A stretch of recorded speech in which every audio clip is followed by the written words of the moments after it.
Hola, ¿cómo están? El día de hoy vamos a estar hablando de un fenómeno conocido como la dislexia.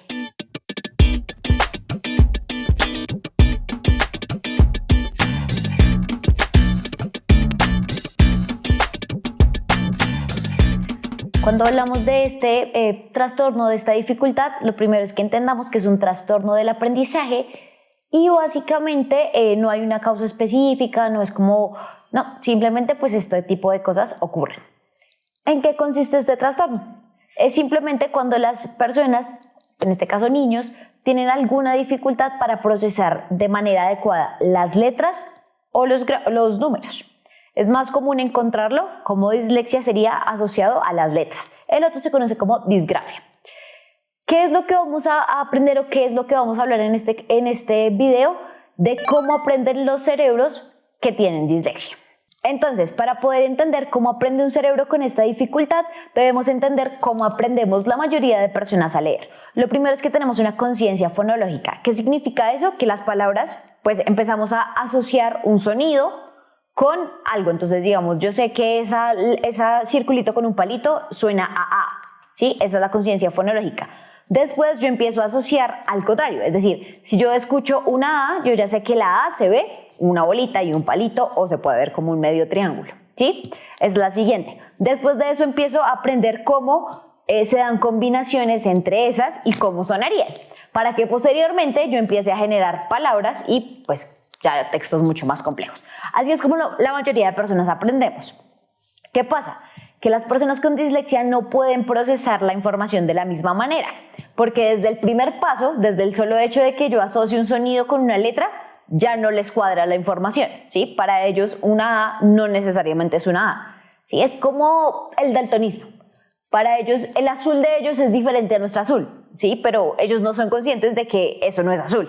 Como ellos no han podido saber o no han pasado por la experiencia de la conciencia fonológica y tampoco han podido asociar los fonemas y los grafemas, pues es muy difícil que esto se vuelva automático para ellos. Ellos es como si a los 14 años todavía tengan que pensar que una bolita y un palito, ¿sí? Nosotros ya después de los 7, 8 años, nadie tiene que pensar en que eso es una A, ya sabemos que eso es una A. Para ellos no es así. El proceso nunca se termina de dar.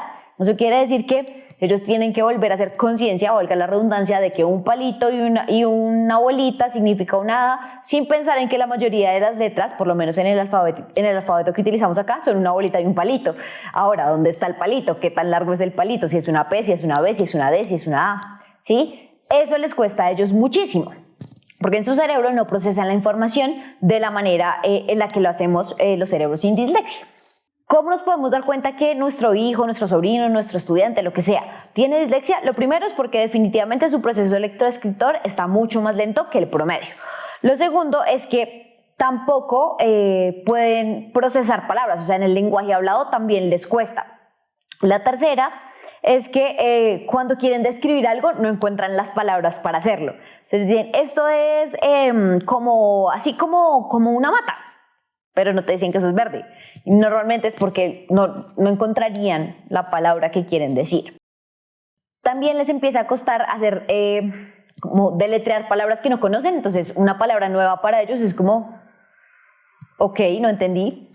De esa misma manera empiezan a evitar tareas cotidianas, porque pues no les gusta leer, porque saben que no entienden, no les gusta hablar porque se ríen de ellos, entonces empiezan a evitar ese tipo de actividades, lo cual empieza a demostrarse también en que si hacemos ejercicios de deletrear, de mirar sílabas con ellos, ellos no van a participar porque no están separando las palabras por las sílabas que nosotros conocemos.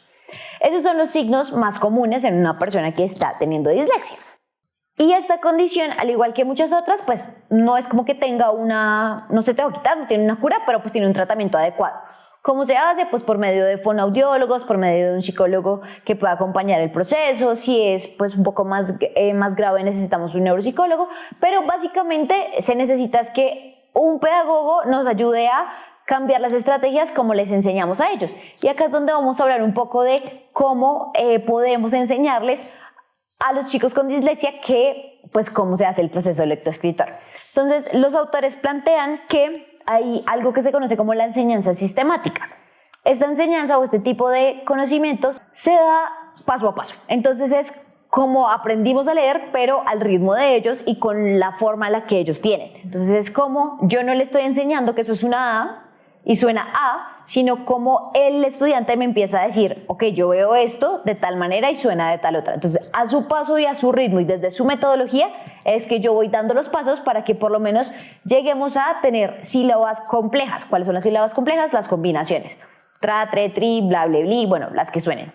Ese tipo de palabras ya me va a permitir como que ese es el nivel máximo del chico y yo simplemente voy a trabajar sobre eso. Esto funciona muy bien también con libros decodificables o textos decodificables. Ahorita hay mucho material para que se puedan trabajar con estos chicos este tipo de lectura, que como viene ya todo es como sectorizado, ¿sí? Ya no es palabras completas, sino que empiezas a verlas separadas para que ellos puedan procesar más rápido la información y de esa manera pues alcanzar a leer a una velocidad normal, con una comprensión normal. Ellos requieren mucho más tiempo leyendo, ellos requieren mucho más paciencia, ellos requieren de estarse distrayendo con otras actividades, requieren obviamente algún tipo de aprendizaje más auditivo, ¿sí? Porque no todo lo van a comprender de una manera adecuada. Finalmente tenemos también los enfoques de lectura multisensoriales. ¿En qué consiste?